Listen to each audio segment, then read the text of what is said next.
It's Patrick at Pals. Well, we're continuing on the Wrangler. Dylan, what have you got done so far? We got the transmission pulled away from the engine block. And it looks like a transfer case on the floor. Yeah, took the transfer case out. Okay. Make it a little bit easier to move things around. Now, usually you would drop this transmission down All to the way change the out. clutch. Yep. But you've encountered a problem with the exhaust, right? Yeah, the manifolds, the bolts aren't all that great of health. So we're just going to leave them alone so we don't open another can of worms. So generally, we would drop the exhaust and then drop the transmission.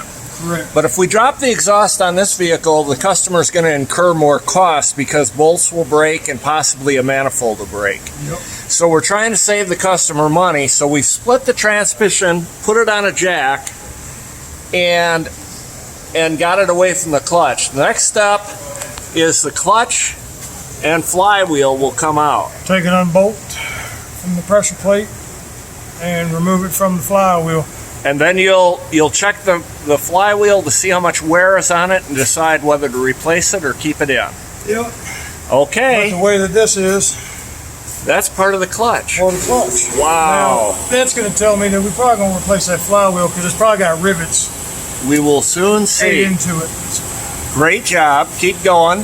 And we'll see you next time at Pals. It's gonna be